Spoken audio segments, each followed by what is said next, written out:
Viewers, welcome back. Good healthy morning. Break पे हमारी conversation कहीं और चली गई थी। Coming back to contaminated medicine.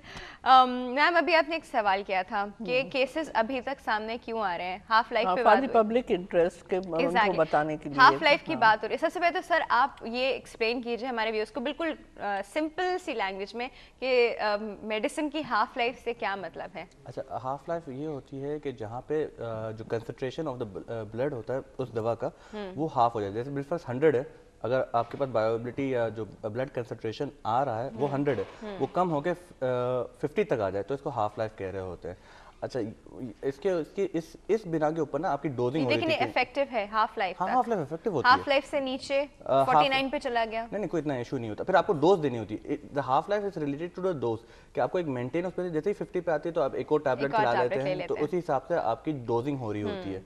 अच्छा, हाफ लाइफ का एक और ये होता है कि अगर आप की लॉन्ग हाफ लाइफ होती है, तो जैसे कि सिम्वास्टेटिन है, एटलीस्ट 7 to 8 आवर्स होती है, तो आप दिन में एक दफ़ा ले रहे होते हैं। अगर जिनकी कम होती है 2 to 3 आवर्स होती है, तो आप दिन में 3 दफ़ा ले रहे होते हैं। That's the thing. जितना इन दवाइयों का वो है, तो it's a long acting in terms of कि तब एक वंस डेली ही दी जा रही होती है। इसमें कोई ऐसा वो नहीं है। मैं फिर इस बात पे वो करूँगा कि द मेडिकेशन एस्पिरिन, क्लोपिडोग्रेल और amlodipine and simvastatin, they are very good drugs. कोई भी अगर ले रहा है, किसी और ब्रांड का ले रहा है, तो उसको कोई इशू नहीं होगा, क्योंकि दिस इज बिलखुसूस कुछ पर्टिकुलर मेडिकेशन, कुछ बिलखुसूस पर्टिकुलर प्रोडक्ट्स का इशूज है। ये इन दवाइयों का इशू नहीं है और ना ही प्रिस्क्राइबिंग का इशू है। बिल्कुल इसमें कोई ड्रग इंटरेक्शंस नहीं था, कोई कॉन्ट्राइंडिकेशन नहीं था, कोई side effect, normal side effect नहीं होता है। एस्पिरिन, क्लोपिडोग्रेल से ब्लीडिंग होती है, मगर ऐसा इतने दिन वो it can be prevented by giving PPI, so it's not a big issue again. PPI मतलब ये पेट के तजाबियत को कम करने के लिए सॉरी, आइदर उसमें से ये भी किया जा सकता है कि if patient is taking aspirin, तो आप बजाय कि उसको चेंज करके क्लोपिडोग्रेल पर लेकर आए, बेहतर है कि आप एस्पिरिन को ही कंटिन्यू करें अलॉन्ग विथ दैट पीपीआई। मतलब अगर प्रोटॉन पंप इन्हिबिटर जो आपके तजाबियत कम करती है, सॉरी, ये सबको पता है, वो नॉर्मल प्रोडक्ट है। सर आपको पता है, हमारे बेचारे व्यूअर्स बिल्कुल मासूम हैं।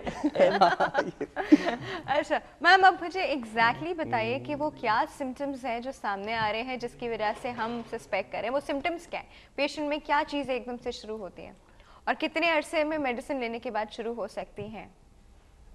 ये एक्चुअली जो हमारे पास बता रहे हैं वो है वॉमिटिंग विथ ब्लीडिंग, यानी वॉमिट में ब्लड आना। हाँ जी, हाँ, वॉमिटिंग विथ ब्लीडिंग जो कि जीआई सिम्टम्स हो सकते हैं। इन दोनों ड्रग्स में भी ब्लड आ रहा है, वॉमिट में आ रहा होगा तो फीसेस में भी आ रहा होगा। पॉसिबिलिटी अगर आपकी जीआई ब्लीडिंग हो रही हो तो फिर आपकी दोनों डिपेंडिंग के वो कौन से सेक्शन के अंदर है, तो देयर इज अ पॉसिबिलिटी के फीसेस के अंदर भी आ रहा हो, और उसका वो करवा रहे हो रेगुलर, मतलब टेस्ट के जरिए उसको असेस कर रहे हो। तो ये इन दोनों ड्रग्स के साथ it's very common GI bleed. Okay, it's basically only GI bleeding, मतलब ऐसे नाक से और कहीं और से, कान से, मुंह से, इस तरह की कोई इंफॉर्मेशन नहीं आ रही है। नहीं, इसके कोई इंफॉर्मेशन नहीं आ रही है। अगर मेरे information, if it's only GI bleeding, sir I am so sorry to interrupt, हम लोगों ने भी बात की कि थ्रोम्बोसाइटोपिन यानी प्लेटलेट्स जो है वो काम करा रहा है, तो why only GI bleeding, why not anywhere else, from नाक से क्यों नहीं आ रहा।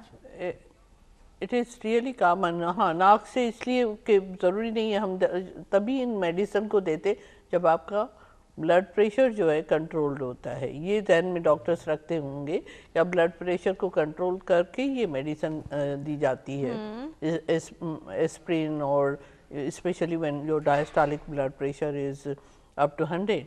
इस लेवल में आपका नाक से ब्लीडिंग आना थोड़ा सा मैं एक चीज़ ऐड थोड़ा कर। अच्छा, अब तक कोई ये चीज़ इंकशाफ नहीं हुई कि मतलब ये ओपन रिपोर्ट नहीं आई, ये मतलब स्पेकुलेशंस हैं कि हाँ भाई ये चीज़ हो रही है। जितना मेरे इल्म में आया था कि जो पेशेंट्स शुरू में जो आ रहे थे, जो शुरू के थे, दे वर सस्पेक्टेड ऑफ डेंगी। पहले डेंगी से सस्पेक्ट करते थे क्योंकि वाइट ब्लड सेल उनके कम थे, तो most of the doctors were considering it as a dengue, not as adverse drug reaction of any medication. ठीक है, तो वो डेंगी के मुताबिक इलाज कर रहे थे। वो तो जो एक मैं किसी का इंटरव्यू सुन रहा था, तो ऐसा हुआ कि दोनों पेशेंट जो मिले, जब दोनों एक ही जगह पे थे और उन्होंने जब मेडिकेशन चेक की तो दोनों की मेडिकेशन सेम निकली, एंड देन स्टार्टेड प्रॉब्लम कि हाँ यार ये शायद मेडिकेशन की वजह से हो। तो ये केस, अच्छा ये सब अब तक स्पेकुलेशन है, मुख्तलिफ जगह पे, मुख्तलिफ वेबसाइट से, मुख्तलिफ इंटरव्यूज़ के अंदर मुझे जो समझ में आया, जो साइड इफ़ेक्ट्स है, जो आप साइन एंड सिम्टम्स की बात कर रही हैं, अलामात की बात कर रही हैं, वो प्लेटलेट काउंट होने पे, आपके वाइट ब्लड सेल कम होने पे है, स्किन डार्कनिंग हो रही है। अच्छा अब तक के अमवात किस पे हो रही है ये अब तक किसी को करेक्टली नहीं पता। अच्छा, ये कि it is not highlighted in press, you see. So मतलब हम डायरेक्टली उन मेडिसिन को ब्लेम नहीं कर सकते। सिम्टम्स नेचुरली डिपेंड करते हैं कि आपका कितना ब्लड में डिसऑर्डर आया हुआ है। उसका मतलब है कि patient can come with the shortness of breathing as well, they can come with the और भी जो उसके साथ सिम्टम्स हो सकते हैं एनीमिया के साथ, वो पेशेंट आएगा उसके साथ। ओके। और ज़्यादा ब्लीडिंग हो रही है तो इसका मतलब है कि पेशेंट का ब्लड प्रेशर भी अनबैलेंस हो जाता है, कम हो सकता है पेशेंट का, जिसमें dizziness, vertigo, everything can happen. मतलब ब्लड प्रेशर कम हो सकता है, एनीमिक हो सकते हैं, इस तरह की सिचुएशन इसके साइड इफेक्ट्स की तरह सामने आएगी और आ रही है। इसमें मैं आपको एक चीज़ बताऊं, देखिए हमारे यहाँ जो सिस्टम का एक और चीज़ थी, देखिए होता यह है कि आप एडवर्स ड्रग रिएक्शन मैनेजमेंट भी होती है। हम मेडिसिन देने के बाद भूल जाते हैं कि हमें मेडिसिन के बाद उसकी सिर्फ इफेक्टिव, पाकिस्तान के अंदर सबसे जो मेजर प्रैक्टिस इशू है, मैम भी इस बात होगी, इफेक्टिवनेस। बड़े कंसल्टेंट को तो पता होता है कि इसके एडवर्स ड्रग रिएक्शन को, इन सबका पता होता है कि हाँ भाई ये चीज़ होगी, उसको मॉनिटर भी किया जा रहा होता है, मगर इन्हें लोकली उस पे अंदर ना नहीं, एडवर्स ड्रग रिएक्शन को मॉनिटर नहीं किया जा रहा होता। इसमें ये जो हम लोग जो बार बार कहते हैं, जो क्लिनिकल फार्मासिस्ट जो उभरे हैं as a health care professional, वो इसी वजह से उभरे हैं कि दे मॉनिटर, फार्माकोथेरेपी स्पेशलिस्ट के तौर पर उभरे हैं कि हाँ भाई कोई दवा की इफेक्टिवनेस, अब एक ही क्लास के अंदर आप भी जानती हैं कि बहुत सारी मेडिकेशन एक ही क्लास के अंदर, उनके इफेक्टिवनेस में भी डिफरेंस होता है, साइड इफेक्ट में भी डिफरेंस होता है, उनकी डोजेस में भी फर्क होता है, उनके कॉन्ट्राइंडिकेशन में डिफरेंस होता है। तो you have to select the most appropriate drug. अब इसमें अगर क्लिनिकल फार्मासिस्ट का रोल होता और सारी चीज़ें होती, जैसे कि बहुत सारे हॉस्पिटल में होता है, AKU के अंदर हो रहा है, जियाउद्दीन में हो रहा है, लियाकत नेशनल में क्लिनिकल फार्मासिस्ट राउंड सिर्फ ये एडवर्स ड्रग रिएक्शन को मॉनिटर करने के लिए, उस सब के लिए, तो ये सब मॉनिटरिंग अगर चल रही होती तो इतने इश्यूज नहीं आते, क्योंकि आपके है ही, और जबकि गवर्नमेंट मिनिस्ट्री ऑफ हेल्थ ने ये करवाया हुआ है, मगर वो इम्प्लीमेंट नहीं होता।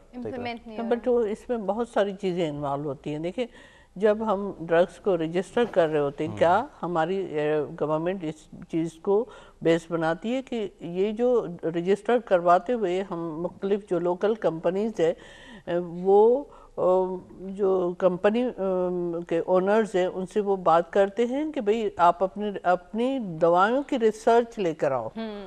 होता क्या है कि ये लोग ओरिजिनल जो ब्रांड लीडर होता है उसकी रिसर्च को आगे बढ़ा देते हैं पाकिस्तान में से, पाकिस्तान में इस तरह लेकर आते हैं, वो उसके डेटा को देकर यहाँ अलाउ कर देते हैं, जो कि नहीं होना चाहिए। हमारी जो कंसंट्रेशन है, जो हमारा मटेरियल हम यूज़ कर रहे हैं, उसको असेस करना चाहिए अपनी पाकिस्तानी पॉपुलेशन के एनवायरनमेंट, लोगों के जो डाइटरी हैबिट्स और ये सारी चीज़ें हमारी हम बिल्कुल डिफरेंट है। साउथ एशियंस जो हैं वो यूरोपियन कंट्रीज से, हमारा environment everything is different from them.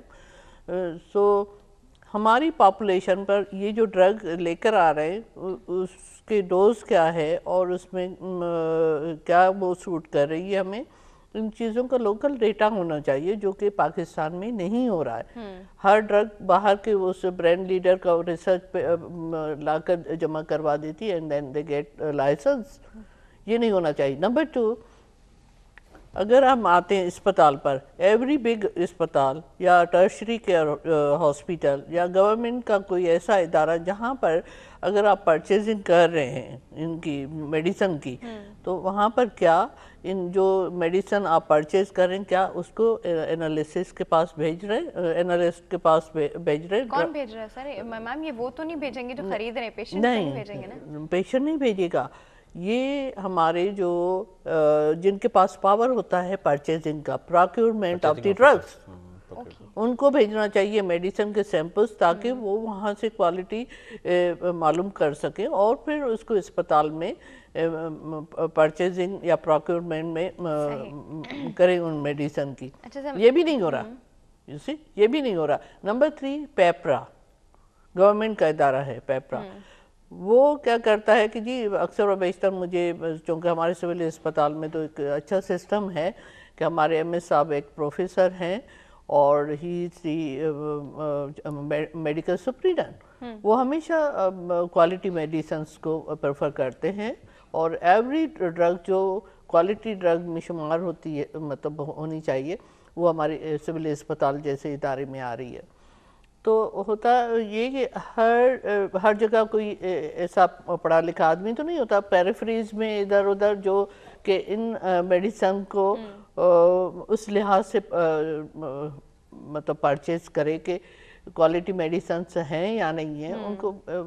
तो पेपरा ये कहता है कि जी वो चीप ड्रग लो, why you preferred costly medicine in against the जो कम कीमत वाली मेडिसिन है। सही। ये कहता है। अब पेपरा में भी कुछ लोग ऐसे होने चाहिए जो कि इस चीज़ को यकीनी बनाएं कि कौन सी ड्रग उनका होना चाहिए कि क्वालिटी असेसमेंट पर वो मतलब जोर दें या उसको इम्प्लीमेंट करवाएं। अच्छा मैम, वो एक छोटे से ब्रेक का वक्त हो गया है काफ़ी देर से तो फिर छोटा सा ब्रेक है जी, अगेन बहुत छोटा सा है, हम अभी वापस आ रहे हैं।